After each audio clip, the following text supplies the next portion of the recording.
She sat in the corner of a quiet cafe, sunlight slipping through tall windows and scattering across polished tables. Her fingers tapped once against the side of a porcelain cup. A stranger watching her might have thought she was simply restless, waiting for a meeting that hadn't yet arrived. But what she had just read on the encrypted screen before her was something no stranger could have understood. A bounty, $2 million, dead or alive. On her. The words glowed across her self-destructing laptop, written with the cold precision of underground channels. They had named her. Not her real name, of course. They never used that. They called her Ghost, the most wanted sniper the modern world had ever seen. But here was the mistake. The men who had signed the notice, 3 generals, had been arrogant enough to provide their own details. Their names, their photographs, their approximate locations, a public challenge meant to draw her out of hiding. And instead, they had just handed her their throats. Valyriia Scott closed the laptop softly, as though it were a delicate object, and set it aside. A faint smile touched her lips, the first in months. For the generals, it was a declaration of war. For her, it was opportunity. She lifted the coffee cup, savoring the bitter taste, letting it linger against her tongue. She looked like a woman savoring a moment of ordinary life, but in her mind calculations were already turning: routes, weapons, surveillance patterns, weaknesses, and opportunities. The hunt had begun. Have you ever been betrayed so completely that it burned away the person you used to be? Betrayal does that. It takes the soldier you once were and replaces her with something else, something sharper, colder, less forgiving. That was her story. 5 years earlier, she had been Captain Valyriia Scott, United States Army, a sniper who could thread a bullet through a window pane from more than a mile away. 3 tour, decorations pinned to her chest, 2 silver stars, a bronze star, a career lined with promise. She had believed in rules, in codes, in the sacred bond of trust that soldiers lived and died by. Then came the shot that ruined her. It had been clean, perfect, a confirmed kill at 1,247 meters in high wind, the kind of shot snipers talk about for the rest of their lives. Except when the dust cleared, the truth revealed itself. The man she had eliminated wasn't an enemy combatant. He was one of their own, a deep-cover asset embedded inside the very network she had been ordered to dismantle. The intelligence had been falsified, deliberately. Somebody in her chain of command had used her to clean up a problem, an assassination disguised as a sanctioned mission. And when the truth came out, when Washington demanded accountability, her name was the one stamped across the after-action report. She was given 2 options: accept the dishonorable discharge, fade into nothing, or face court-martial, decades in prison for pulling the trigger on a man she had been told was an enemy. But she had chosen a third option. She had vanished, not as a disgraced soldier but as something else. Within 6 months, 3 of the officers who had forged the intelligence that ruined her life were found dead. Each shot executed from impossible distances. Each death precise, surgical, unmistakable. No evidence, no trails, no witnesses, just whispers. That was the birth of Ghost. From then on, her code was simple: betrayal has consequences. And yet, even vengeance had not consumed her entirely. She became selective. Cartel leaders who used children as soldiers, arms dealers who traded weapons for human lives, corrupt politicians who profited from human trafficking. Contracts came to her, thick with money and motive, and she accepted only those that aligned with her broken, personal sense of justice. But justice has a way of making enemies. And now, 3 men had joined forces to erase her from existence. General Marcus Reeves, American, uniform gleaming, reputation spotless in the press. But behind the medals, corruption rotted him from within. He had been selling classified intelligence for years, his betrayal costing dozens of soldiers their lives. Protected by the Pentagon, he remained untouchable through official channels. General Hassan al-Rashid, a man who cloaked his crimes under the excuse of regional stability. His private army had left entire villages burning, children fleeing through smoke. He moved borders on maps as though they were lines in sand, and the world looked away because oil money spoke louder than the screams. And General Viktor Petrov, a war profiteer disguised as a commander. His mercenary networks were ghosts of another kind, nameless men, hired and discarded, leaving trails of atrocities across Europe's fractured landscapes. Governments valued his deniability. To him, war was simply profit. Three men who thrived on corruption. Three men who thought they could turn the hunter into the hunted. But that's the danger of arrogance. They believed they had put Ghost in a corner. What they had really done was climb into her sights. In that Prague cafe, Valyriia finished her coffee, placed the cup down gently, and rose to her feet. She left behind the ordinary hum of conversations, the smell of baked bread, the clatter of plates. Stepping into the cold November afternoon, she carried nothing unusual. Just a folded jacket, a leather bag slung over her shoulder, and a calm stride that suggested a woman heading nowhere in particular. Inside her chest, her heart beat steady, focused. Because in her mind, the decision had already been made. The first to fall would be Reeves. The irony wasn't lost on her. Once, she had been on his side of the system, a soldier obeying orders, carrying out missions justified by men like him.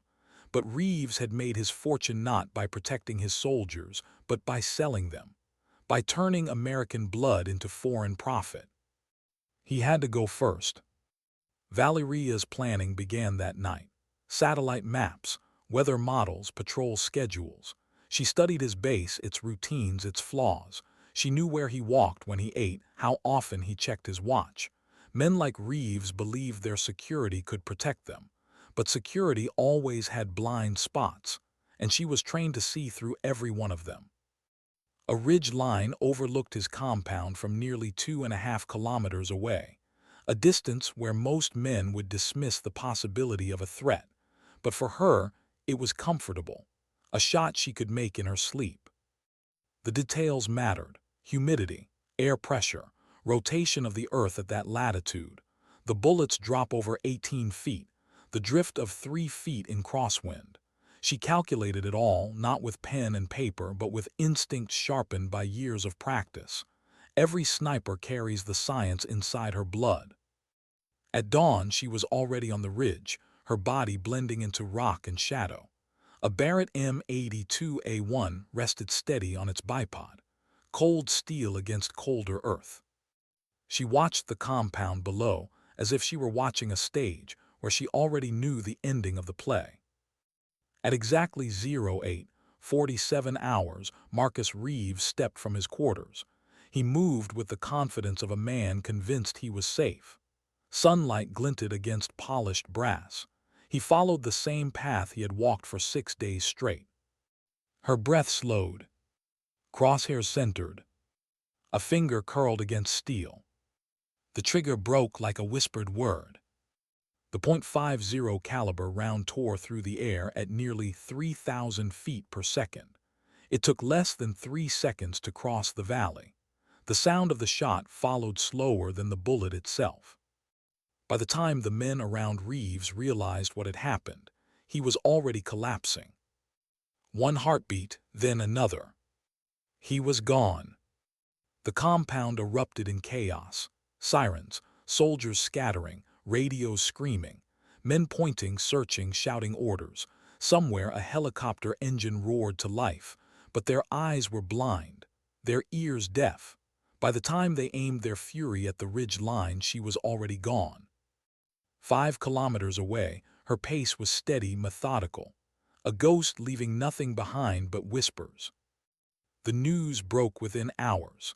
A general assassinated in daylight in the heart of his own command, surrounded by armed men. Impossible, they called it, but the impossible was her specialty. And still she felt no triumph. As the headlines spread, she sat in silence, thinking of soldiers who had died because of Reeves's betrayal. She imagined their families, mothers who had received folded flags, children who grew up with empty chairs at the dinner table. She told herself that this, at least, was justice. And yet, justice had never brought anyone back. That night under a foreign sky, Valyriia lay awake with her rifle beside her, and a question she could not silence. If betrayal had made her into ghost, what was she now becoming? How many walls of steel and concrete does it take for a man to feel safe? General Marcus Reeves thought 3 were enough. 3 fences, 3 lines of patrols, 3 layers of eyes that never stopped scanning the horizon. He had armored vehicles circling the perimeter, helicopters standing by for rapid response, drones humming overhead. He commanded men who would lay down their lives for him without hesitation, or so he believed. But security is only a feeling, never a fact. And for the first time in his career, Reeves had invited into his life the one person for whom walls were nothing more than lines on a map. From the ridgeline 2.5 kilometers away, Valyriia Scott lay motionless against the stone. The air was thin up here, sharp with the bite of early morning. The sky stretched clear and endless, a blue canvas unbroken by clouds. Perfect conditions. Her Barrett M82A1 rested steady in her grip, the long barrel aligned with the valley below. Through the scope she watched the base. Men in uniform, trucks grinding along dirt paths, spotlights dimming as the sun began to climb. She noted everything: the guard rotations, the rhythm of footsteps, the timing of vehicles moving in and out. Every detail entered her mind like pieces of an equation waiting to be solved. But under the calm surface, something pressed against her chest. The memory of her own uniform, her own boots, her own pride in the work she once believed sacred. She remembered mornings not unlike this one, lying prone for hours in hostile deserts, scanning for threats that could harm the soldiers she loved like family. Back then, her rifle had been protection, not judgment. Back then, she had believed in the oath she swore. Now her crosshairs rested on a man who wore the same flag she once did, but had twisted it into a shield for his crimes. General Marcus Reeves. The files had painted him in cold, factual detail. His record was spotless on paper, gleaming with commendations and promotions. But beneath the ink lay blood, the lives of 40 American soldiers, lost because Reeves had sold information to the highest bidder. Their patrol routes, their supply lines, their vulnerabilities, all exchanged for envelopes of cash and promises of power.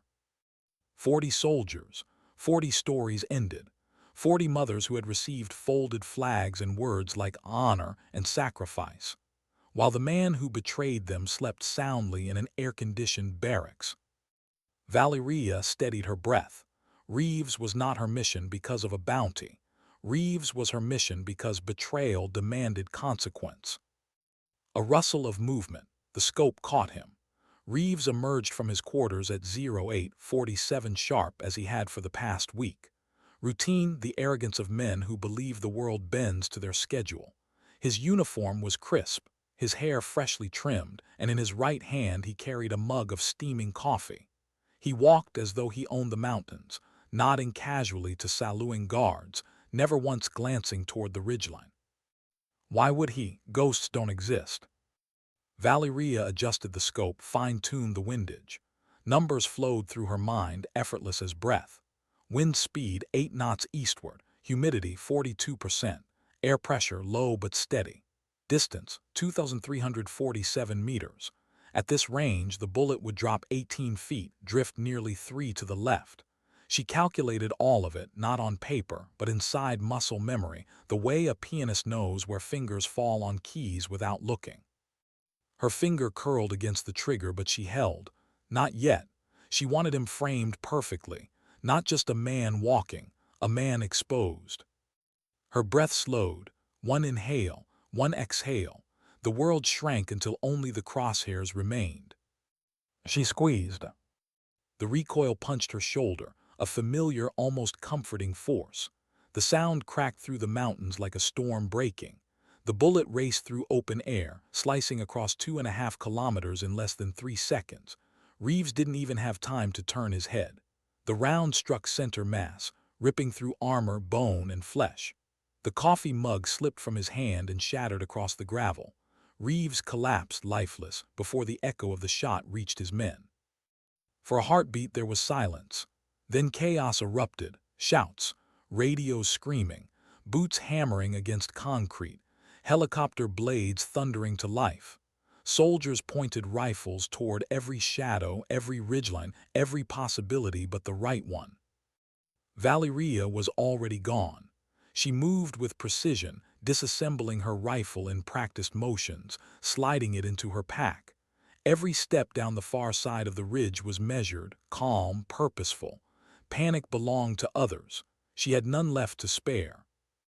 5 kilometers out, the first helicopters began their sweeps. 10 kilometers out, roadblocks went up. 15 kilometers out, Reeves's death was already on encrypted channels, bouncing from headquarters to headquarters, the impossible confirmed. A general, assassinated in broad daylight, inside his fortress, surrounded by thousands of soldiers, eliminated by a single bullet. And the signature was unmistakable. No witnesses, no trace, no hesitation, ghost. By the time dusk fell, Valyriia was safe inside a small hideout, her pack resting against the wall, her rifle cleaned and oiled. The news reached her laptop, encrypted, rerouted, scrubbed of any chance of trace. The world was already spinning with speculation. Who was Ghost? Where had she struck from? How had she done it? Some claimed inside help. Others whispered about advanced technology, drones, or lasers. Few dared believe the truth that it was one woman, alone, patient, precise, relentless. Valyriia sat in silence, staring at the glow of the screen. One general down, 2 more to go. But victory didn't taste like she expected. There was no rush of triumph, no satisfaction, just a hollow weight pressing deeper inside her. Killing Reeves hadn't brought back the 40 soldiers he sold out. It hadn't erased the folded flags from kitchen tables or the empty beds in family homes. All it had done was remind her of something she kept trying to ignore. Killing wasn't justice. It was consequence, necessary, inevitable, but never enough. She closed the laptop, leaned back against the wall, and closed her eyes. For a moment, the silence felt like peace. Then, like always, the memories intruded. She saw herself in uniform, 23 years old, laughing with her unit before deployment. She saw the faces of soldiers she had once covered from sniper fire, soldiers who had believed she would always protect them. She remembered the pride of being called captain, the respect in their eyes, the weight of responsibility that had felt like honor. And then she saw the man she had been ordered to kill, the American asset. The betrayal. His eyes, wide with shock, just before the bullet struck. She still woke at night to that moment, to the knowledge that she had been turned into a weapon against her own people. Her jaw tightened. Reeves had deserved his fate. But even as the justification repeated in her mind, another question slipped through. How many more would it take? How many bodies until the hollow inside her quieted? She stood, shaking off the thought. It didn't matter. Questions were luxuries. The mission was all that remained. Across the world, whispers grew louder. 2 generals still breathed, Hassan al-Rashid and Victor Petro. And each of them was already changing routines, fortifying their defenses, bracing for a shadow they could not see. Valyriia adjusted the strap of her rifle case, locked the door of the safe house behind her, and stepped into the cold night. 1 target had fallen. 2 remained. And the ghost never left work unfinished. What does fear do to a man when it takes root in his bones? For General Hassan al-Rashid, fear had become routine. Every sound outside his bunker was an enemy. Every shadow was a threat. Every loyal guard could be a traitor. When the news reached him that Marcus Reeves had been cut down in broad daylight, surrounded by soldiers, al-Rashid responded the only way he knew how. He dug himself deeper into the earth. The bunker complex had been his obsession long before the bounty was placed. A fortress carved into rock and steel beneath the disputed territories. Dozens of meters underground, guarded by checkpoints, dogs, rotating squads of heavily armed men. The deeper he buried himself, the safer he believed he was. But safety was an illusion. Valyriia Scott knew it. She had studied this fortress long before Al-Rashid locked himself inside. Every blueprint she could steal, every satellite image, every rumor from frightened defectors. And what she learned was simple. No wall was perfect, no fortress invulnerable. All it took was one weakness. And she had found it. On the surface, the desert looked barren. Sandstone ridges, scattered scrub, heat that shimmered in the daylight and chilled at night. But hidden among the rocks were the lungs of the fortress, air vents that drew life into the underground chambers. 400 meters from the entrance, narrow shafts ran straight into the bunker, carrying sound, carrying breath. Valyriia crouched beside one of them as dusk fell, her hands resting lightly on the rough metal grating. She felt the faint vibration of fans pulling air downward. To others, these vents were insignificant details of engineering. To her, they were pathways, and more importantly, they were ears. She unpacked her equipment carefully, laying it out on the desert floor like a ritual. A specialized acoustic sensor, tuned to detect the faintest echoes. A parabolic dish disguised as broken stone. Wires, batteries, encryption filters. She assembled everything with the same precision she used to clean her rifle, slow, deliberate, without error. When she pressed her headset against her ear, the world shifted. At first there was nothing but the hum of air. Then slowly voices emerged, muffled, distant, but clear enough. Men speaking Arabic, clipped and tense. Orders, patrol rotations, reports. And beneath it all, one voice more careful than the rest. Hassan al-Rashid himself. She listened for hours, patient as stone. She tracked his footsteps by the vibration of his words. She timed his meals, his meetings, his silences. She learned something no wall could hide, the rhythm of a man's life. And then came the detail she needed. At precisely 14:30 hours every day, Al-Rashid moved to a particular chamber. His private communications room, buried deep, but positioned near a shaft where satellite reception was possible. There, he spoke on a secure phone to his contacts, arms dealers, financiers, the shadowy figures who had always kept him untouchable. He believed the bunker made him safe during those calls. He was wrong. Valyriia began her calculations. The shaft above his chamber was narrow, twisting, unforgiving. Any device sent down would need to navigate 4 sharp turns, drop 40 feet, and still detonate within a radius of 3 meters. Most would call it impossible. She smiled faintly. Impossible was just another word for her kind of work. For 2 days she prepared. The desert was merciless, the sun scorching by day and the wind freezing by night, but she remained focused. She tested charges, small, precise, powerful enough to kill without collapsing the entire complex. She measured the angles of descent, adjusted weights, recalculated detonation delays. Every adjustment meant the difference between success and failure. In the quiet of her preparation, old thoughts pressed against her mind. She remembered what it felt like to be hunted, the bounty, the whispers, the way eyes lingered too long in a cafe or footsteps trailed too close in a crowded street. She had lived for weeks as prey, and the fear had never left. It clung to her skin even now, even as she became the hunter again. Was this how Al-Rashid felt? Trapped, suspicious, always scanning the edges of the dark. For him, fear was deserved. For her, it was survival, but fear had shaped them both. On the 3rd day, she was ready. The sun was beginning its slow descent when she approached the shaft. The desert stretched quiet around her, the horizon bleeding gold into shadow. She knelt, adjusted the straps of her pack, and drew out the device. Small, unassuming, deadly.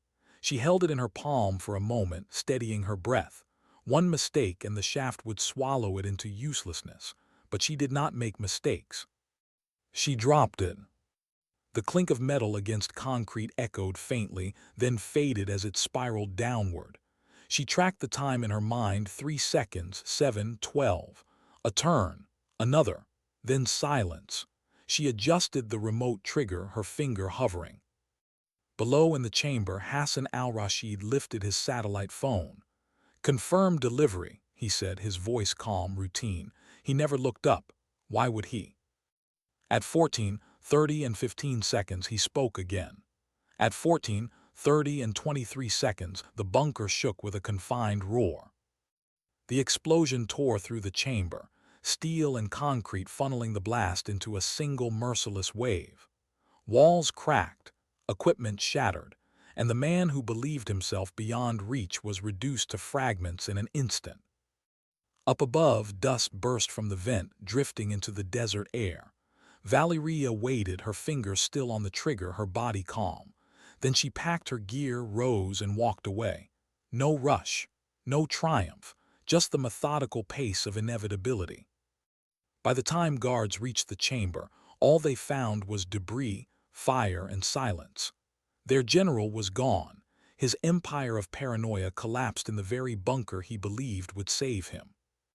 News traveled faster than fire. Within hours, encrypted channels buzzed. 2 generals gone. 2 men who believed themselves untouchable, erased as if they had never existed. And the whispers changed. No longer talk of bounty, of reward, of opportunity. Now there was hesitation, fear. The hunters had begun to realize they were prey. That night, Valyriia rested in a safe house miles away, her rifle leaning against the wall, her hands still faintly smelling of explosives. She stared at her reflection in a cracked mirror, studying the face that no one had ever lived to describe. What had fear done to her? Had it made her sharper, colder, more efficient? Or had it hollowed her into something less than human? She didn't know. All she knew was this: men like Hassan al-Rashid built empires on fear, and fear had destroyed him. She whispered into the silence, words meant only for herself. Ghosts don't live in fear. They teach others what it costs. Her eyes closed, but sleep did not come, because already her mind had shifted to the last name on her list. Victor Petro. He wasn't hiding underground. He wasn't locked in compounds. He was drifting across open seas, aboard a floating fortress of steel and arrogance. And what he didn't know, what none of them ever seemed to know, was that the ghost was already closer than he dared to imagine. What fortress floats upon the sea and calls itself safe? Victor Petro believed his yacht was untouchable. 12 kilometers offshore in international waters, his vessel glided across the waves like a predator disguised as luxury. Steel hull, reinforced decks, radar and sonar arrays scanning every ripple, armed guards patrolling corridors, rifles polished, eyes sharp, anti-aircraft systems mounted like teeth along its spine. The sea was his moat, technology his shield, men his walls. But Petro's fortress was already a coffin. He just didn't know it yet. Valyriia Scott had been aboard for 3 weeks, not as herself, not as the ghost the world hunted. She had walked the corridors under another name, Marina Vulov, a communications specialist hired to secure Petro's electronic systems. She had been vetted, her credentials flawless, her history too detailed to be false. Petro's paranoia had demanded perfection, and Valyriia had given it to him. Every day she worked beside his men. Every night she mapped the ship in silence, the angles of stairwells, the placement of cameras, the blind spots in patrol rotations. She adjusted his communication systems with a steady hand, inserting code that waited patiently for her signal. She drank coffee in the mess, exchanged words with guards, laughed when expected, always careful, always in control. Living among enemies had never been easy. One slip, one wrong word, one glance held too long, and suspicion would have bloomed like fire. But Valyriia was practiced in silence, in masks, in wearing faces that were not her own. Every moment aboard was a risk, but it was also power. Petro had hired the ghost to protect him from the ghost. What irony could be sharper than that? The morning of the 6th day after Hassan al-Rashid's death began like all others. The sea was calm, the horizon endless. Petro rose at 06:30 sharp, performed his rigid exercises, then reviewed overnight reports in his private quarters. At 08:45 he entered his study, a room lined with monitors, maps, and encrypted terminals. At 0847, Marina Vyulov knocked softly on his door. He looked up as she entered, her expression tight with urgency. "General," she said, holding a tablet as though bearing vital intelligence. "There's a security matter that requires immediate attention." He waved her in, irritation flickering across his face. He disliked interruptions. He disliked emergencies he hadn't predicted. She closed the door behind her, locking it quietly. And when she turned back, she was no longer Marina Vyulov. Her hand slipped beneath her jacket and drew the silenced pistol in a single fluid motion, the weapon rising with the steadiness of ritual. Her voice was cold, stripped of disguise. "My name is Valyriia Scott," she said. "I believe you've been looking for me." For the first time in weeks, Petro saw the truth. He froze, his hand twitching toward the panic button beneath his desk. But then he stopped, realization dawning. She had been here all along. The woman who controlled his communications, who monitored his security, who walked freely through his corridors, she had been the ghost. "The ghost," he said, his tone even, though his pulse betrayed him in the vein beating at his temple. "I should have known." "You put a bounty on my head," Valyriia replied. Her pistol remained steady, aimed at his chest. "You made me famous. You invited the world to hunt me, and you advertised your name to mine. That was your mistake." Petro leaned back slowly in his chair, studying her with an odd calm. "It was just business," he said. "You've disrupted too many operations. Bad for profits. The bounty was an investment, nothing more." "I understand business," Valyriia answered. Her voice was quiet, almost conversational. "This is a transaction 3 weeks in the making." Outside the study, alarms suddenly wailed. Red lights flashed, bathing the yacht in a blood-colored glow. Guards shouted orders, their boots hammering the decks, doors sealed. Engines cut out with a groan that echoed through the hull. Petro's eyes flicked toward the ceiling as the ship trembled, systems shutting down one after another. "What have you done?" he demanded. "I've been your communications specialist," she said. "Every system you trusted me with is mine. Right now, your guards are chasing shadows. Your ship is blind. Your fortress is sinking into silence." The general's face hardened. Still, he searched for control, for some angle to exploit. "There are 12 armed men on this vessel," he said. "Even if you kill me, you'll never make it off alive." Valyriia checked her watch, her voice calm. "In 30 seconds, half your men will be locked in engine compartments they can't open. The other half will be responding to false fire alerts on the upper decks. They won't reach this room until long after I'm gone." And right on cue, the yacht shuddered again. Claxons screamed. Petro could hear chaos in the corridors, men shouting, running, weapons clattering against metal as they rushed in every direction except the right one. He looked back at her, his mask of calm cracking at last. "If you're going to kill me, at least tell me why," he said. "What turned a decorated soldier into a ghost?" Her eyes narrowed. For a moment silence hung heavy between them. Then she answered with a single word: "Betrayal." The word carried weight, filled with years of loss and memory. "You betrayed soldiers who trusted you. You sold lives for profit. You crossed lines that shouldn't be crossed. I enforce that code." He swallowed hard. "And when you're done, when all of us are gone, what will you be then?" Valyria's gaze did not waver. "The reminder," she said, "that some lines still matter." She raised the pistol higher. Petro exhaled once, slow, steady, as though accepting inevitability. "Then finish it," he said. The shot was soft, a whisper swallowed by the walls. Petro slumped in his chair, eyes still open, the disbelief frozen in them forever. Valyriia lowered her weapon, her expression unchanged. She listened for a moment, alarms blaring, guards shouting, confusion still raging through the ship. Then she moved, swift, precise, methodical.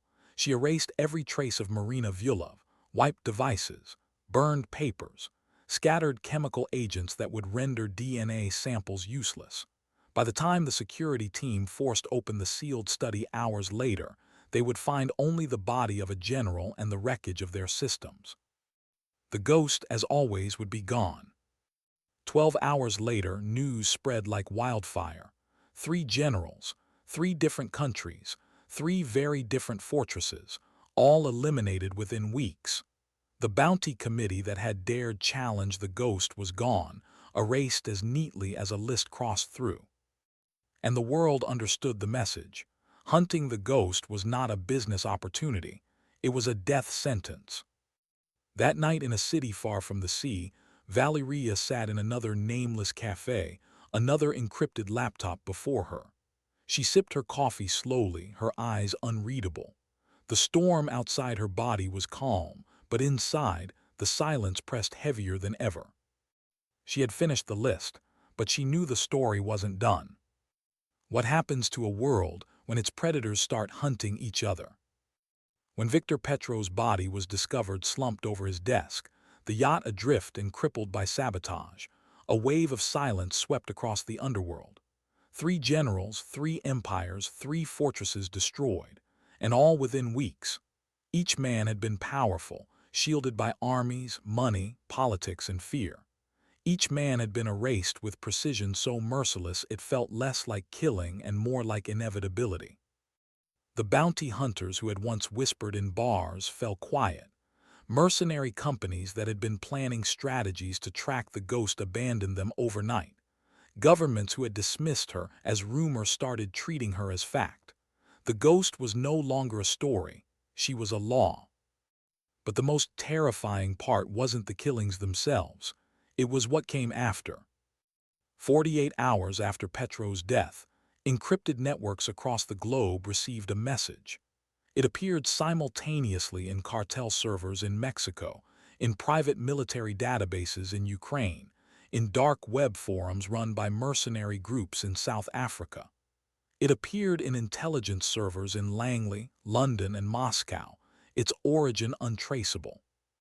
The message was brief, cold, professional. The bounty has been collected, 3 targets eliminated, $2 million paid in full. No further collections will be necessary. Any future contracts of this nature will be treated as breach of agreement and handled accordingly. Ghost. Attached to the message were photographs of the 3 generals' final moments, timestamps, technical breakdowns of the methods used, proof not only of completion but of perfection. It wasn't just an announcement, it was a receipt. For the underworld, it was devastating. She had turned their language of contracts and money against them. A bounty meant profit. She had rewritten it to mean execution. Within a week, whispers changed direction. 3 criminal organizations quietly withdrew bounties they had been preparing. Government agencies froze operations that flirted with deniable assassinations. Mercenary groups closed files on the ghost, erasing her name from their lists.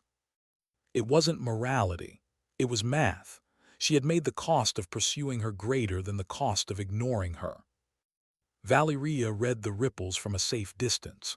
Alone, as always. A different cafe, a different laptop, a different encrypted channel glowing before her eyes.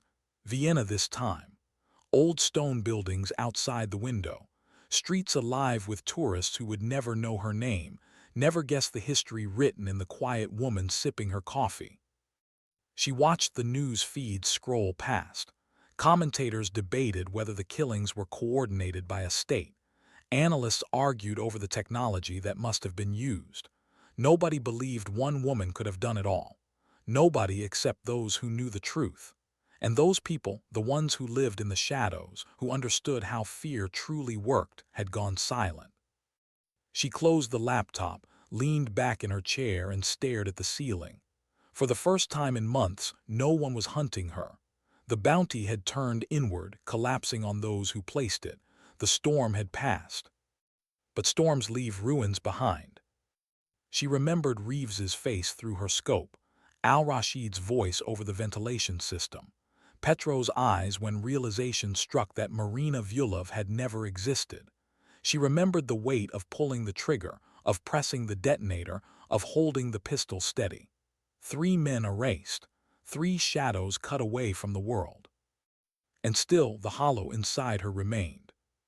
She had thought revenge might bring peace, that removing men like Reeves would balance something deep inside her, but justice delivered through crosshairs does not heal. It only ends. The soldiers Reeves betrayed were still gone. The civilians al-Rashid displaced would never return home. The lives Petro had corrupted could never be rebuilt. All she had done was prove that ghosts can kill. Her reflection stared back at her in the cafe window, a stranger's face. Pale skin, dark hair cropped short, eyes sharp enough to cut. A face no one remembered because no one who had seen it was alive. She wondered if she was still a person or only a shadow shaped like one. And then her laptop buzzed again. A new contract. She almost ignored it. She was tired, hollow, drifting, but curiosity pulled her back. She opened the message, encrypted 6 times over, routed through servers she knew well. Inside were names, photographs, reports. The target, Chen Ming, a businessman, wealthy, untouchable, on paper, a shipping magnate. In reality, the architect of a human trafficking empire that stretched across 5 countries. Over 800 children moved like cargo in the last 2 years. Bought, sold, disappeared. She scanned the details in silence. Local law enforcement had tried. Governments had been bribed. Investigations buried. Chen was untouchable, unless someone like her intervened. For the first time in months, something shifted inside her. This wasn't personal vengeance. This wasn't about survival. This was different. This was about children, innocent lives, futures not yet broken. The contract wasn't funded by cartels or governments. It was paid for by human rights groups, a coalition of desperate organizations pooling resources because every official channel had failed them. They weren't asking for profit. They were asking for salvation. Valyriia closed her eyes, her hand resting lightly on the laptop. She could almost hear the voices of the children. Silent cries carried through the corridors of ships, through locked doors, through the darkness of cages. For the first time since the bounty began, she felt something that wasn't hollow. It was purpose. But purpose carried weight. Taking this contract would mean stepping into the light again, making herself visible, risking exposure. It would mean more hunters, more whispers, more blood. And she knew, deep inside, it would mean losing even more of herself. She exhaled slowly. Some people needed to be stopped, not because killing them brought balance, not because it erased betrayal, but because leaving them alive meant the suffering of countless others. Chen Ming was one of those people.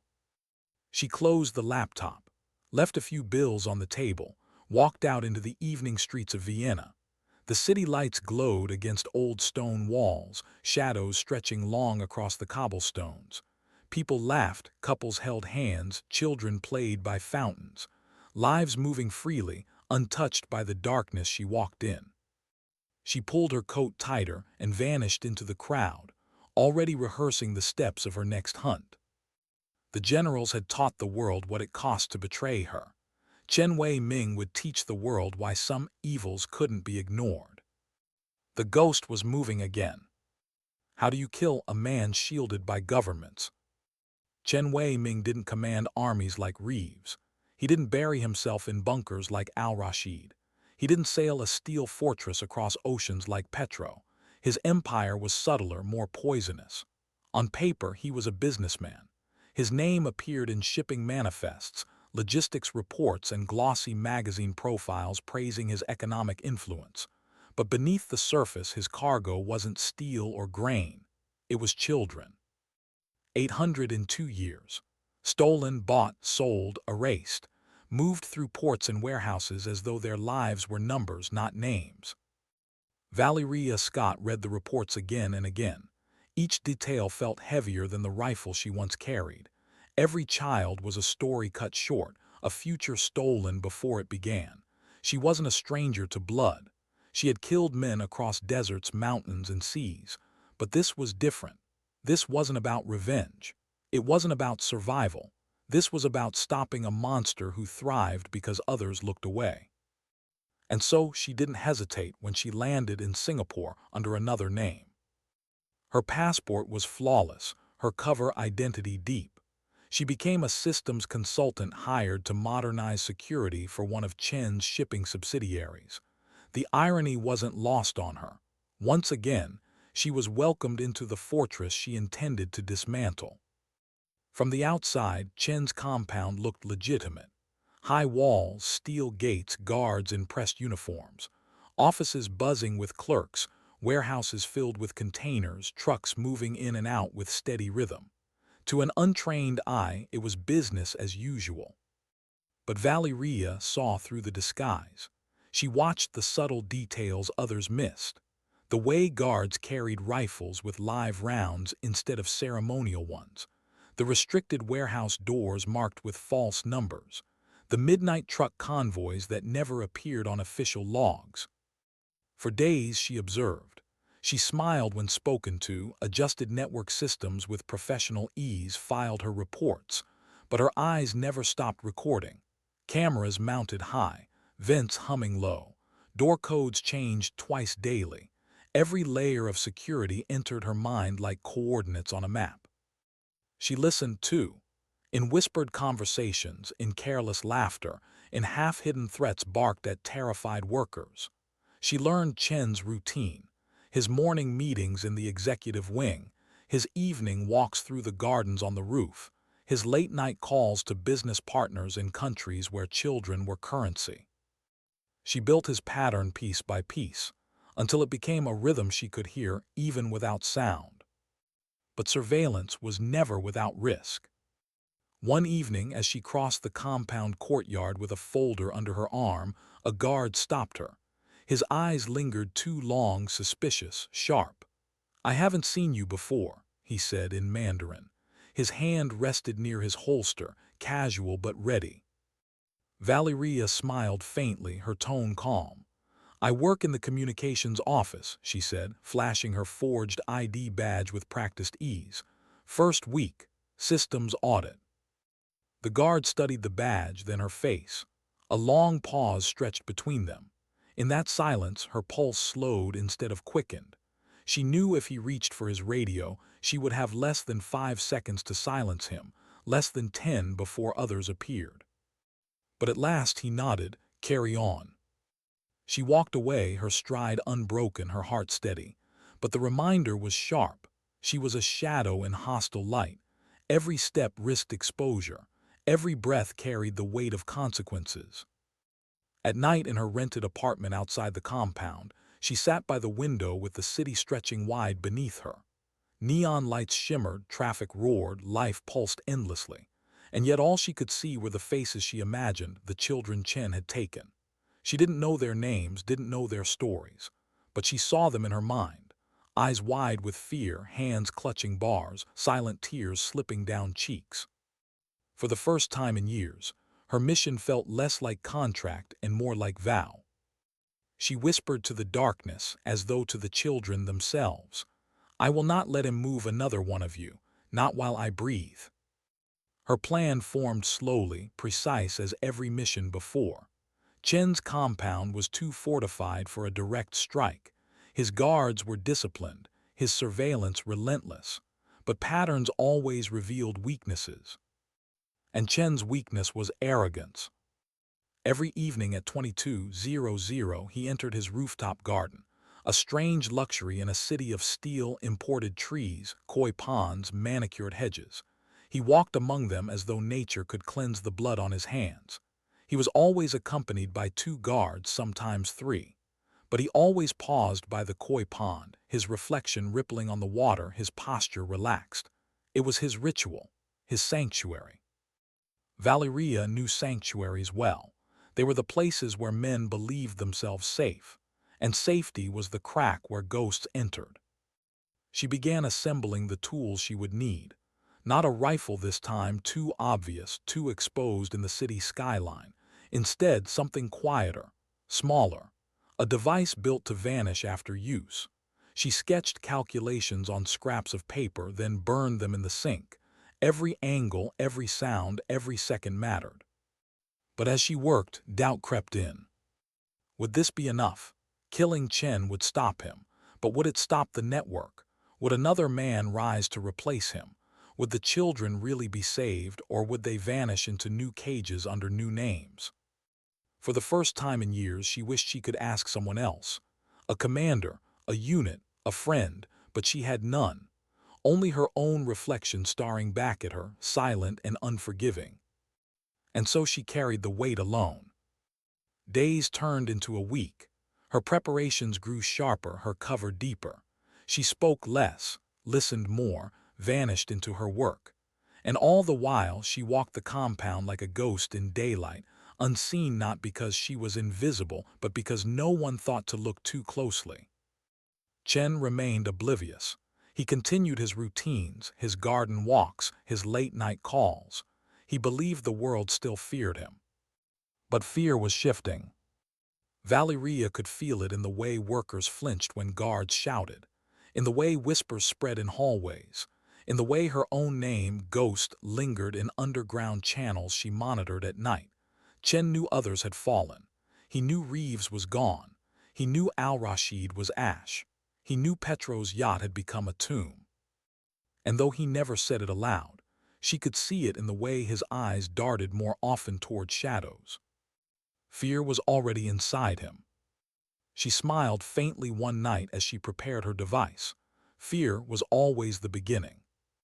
The compound was his fortress, but she had seen the crack, the rooftop garden, the koi pond, the reflection of a man who thought the world still belonged to him. And soon he would learn what all men like him eventually learned. The ghost does not knock. The ghost enters where you believe no one can. What does a man see when he stares into water at night? For Chen Wei-ming, it was himself. Every evening without fail he stepped into the rooftop garden of his compound. High above the city streets, shielded by guards and cameras, surrounded by imported trees and artificial ponds, he believed himself untouchable. He would pause by the koi pond, watching the orange and white bodies drift beneath the surface, their silence reflecting his own confidence. To him, the water was proof. The world below might be chaotic, but up here, order belonged to him. Valyriia Scott knew better. Sanctuaries are only illusions, and illusions are the easiest to break.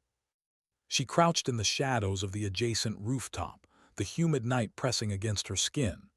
The city below was alive with neon and noise, but up here, the air was tense with silence. Her eyes never left the rooftop garden across the gap. Her breathing was measured, shallow, each inhale steady, each exhale quiet. In her pack rested the device she had spent days constructing. Small, portable, silent until the moment it spoke. A shaped charge designed to direct its force narrowly, surgically. Powerful enough to end Chen's ritual at the koi pond without shattering the compound around it. But tools were only half the work. Timing was the rest. At 21:58, the rooftop guards changed shifts. 2 men left the garden, 2 replaced them. Their patrols were predictable, their steps rehearsed. She had memorized their rhythm until it beat like a drum in her skull. 16 paces across the north wall. Pause, 16 back. A glance over the shoulder, a scratch at the collar. Predictable, always predictable. She waited. At 22:00, Chen appeared. His silk robe gleamed faintly in the garden lights, his hair slicked back, his steps unhurried. 2 guards flanked him closely, their rifles slung but ready. He moved with the calm of a man who had never believed himself mortal. He approached the koi pond and stood there, hands behind his back, gazing into the water as though it were a mirror. Valyria's hand rested on the detonator. Her heartbeat slowed. She could end it now, press, detonate, silence the monster. But something held her. Not hesitation, not fear, reflection. How many times had she stood in sanctuaries of her own, military briefings where she believed the chain of command was truth, barracks where laughter felt eternal, cafes where she thought she was invisible. Sanctuaries are where you forget danger, where you forget the world is cruel, and that forgetting is what makes them deadly. Chen believed the koi pond absolved him.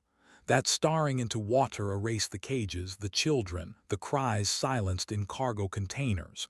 He saw only his reflection, not theirs, never theirs. Valyria's jaw tightened. It was time.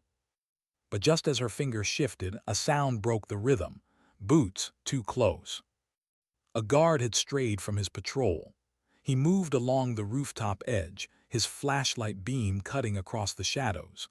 It swept closer, closer, until the light brushed the corner where Valyriia crouched. Her body froze, pressed against stone, invisible but not gone. The beam hovered, lingered. She could hear the guard mutter under his breath. One more step and he would see her. Her hand tightened on her knife.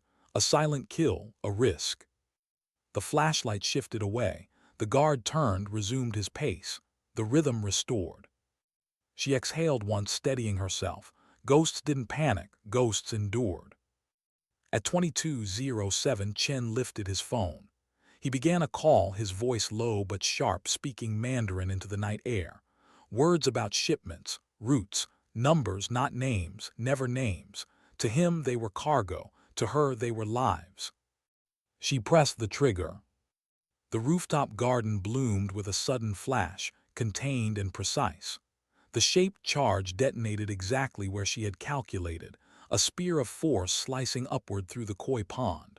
Water erupted in a geyser, shards of stone spraying outward. Chen's body jerked backward, his words cut short.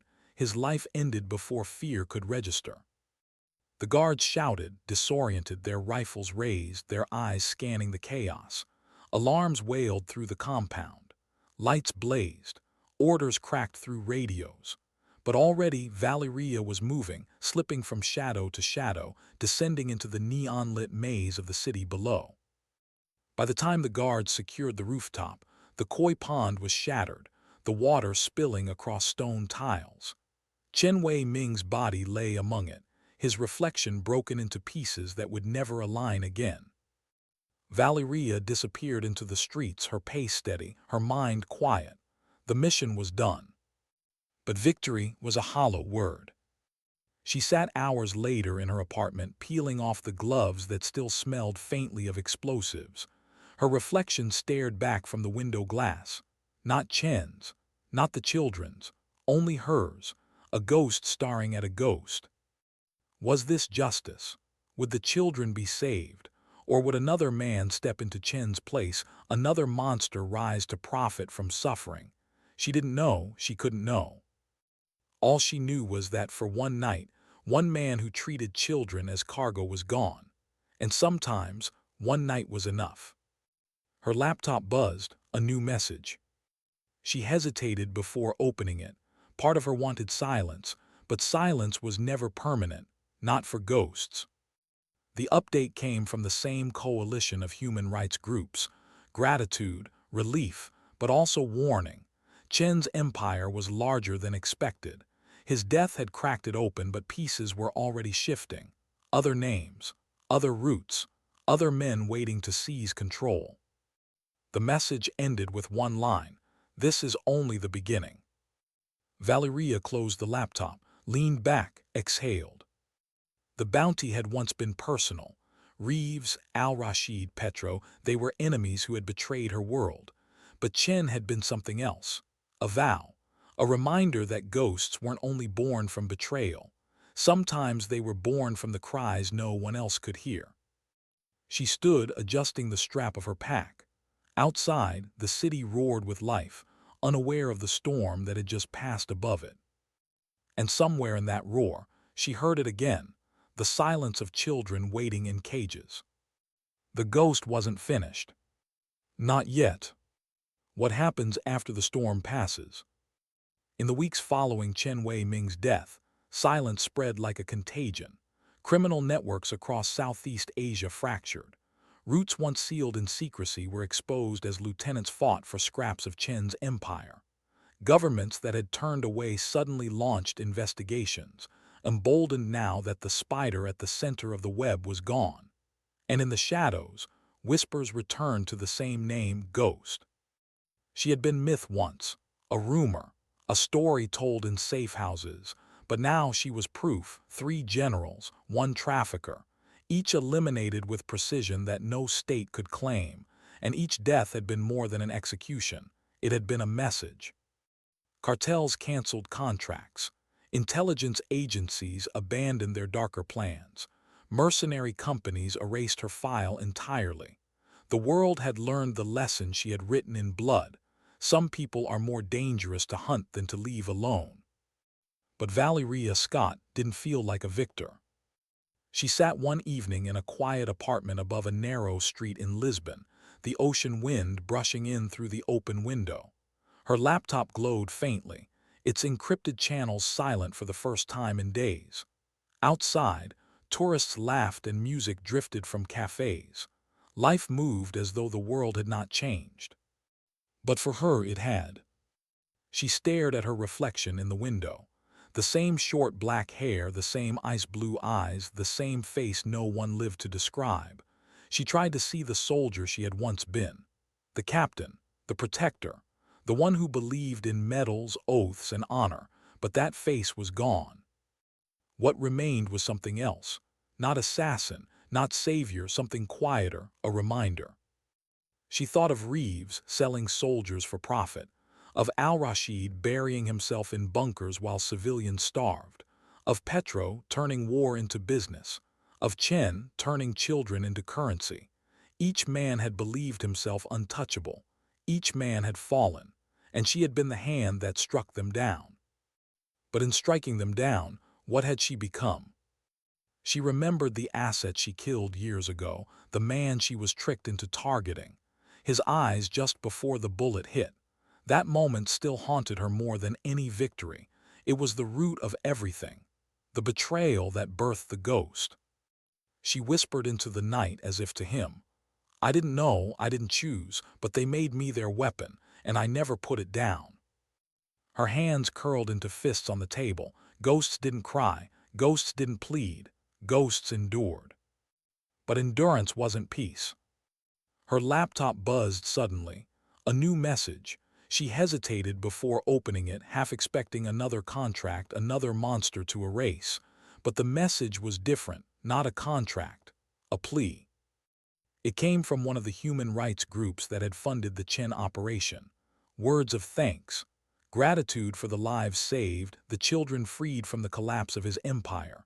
Photos attached not of bodies but of survivors, children in shelters, smiles cracked but real, futures fragile but possible. Valyriia stared at the images for a long time. For once the hollow shifted, not filled, not healed, but moved. She realized something she had never allowed herself to believe. Sometimes, her actions rippled outward in ways she hadn't intended. Reeves's death had exposed corruption in the Pentagon. Al-Rashid's fall had stabilized a region scarred by war. Petro's empire had fractured, exposing networks to law enforcement. And Chen's elimination had freed children who might never know her name, but who would live. She had started with vengeance. She had become consequence. But somewhere along the way, she had become something else. A force that disrupted the systems no one else dared touch. She closed the laptop gently. For once, she didn't erase the files immediately. She let them sit, the photographs glowing against the dark, proof that even ghosts could leave traces. Outside, the city lights shimmered against the sea. She stood at the window, the wind tangling her hair, the salt air sharp in her lungs. The world below continued, unaware of her, unshaped by her presence, and yet altered forever by her shadow. She thought of the bounty that had started it all. $2 million. A price on her head meant to make her weaker. Instead, it had given her a list, and she had written her answer in the blood of those who believed profit outweighed humanity. Her voice was quiet, carried only by the wind. Sometimes dignity doesn't speak, it simply acts. She turned from the window, collected her pack, and moved toward the door. The ghost didn't linger. The ghost moved. And somewhere out there, another name was already waiting to be erased.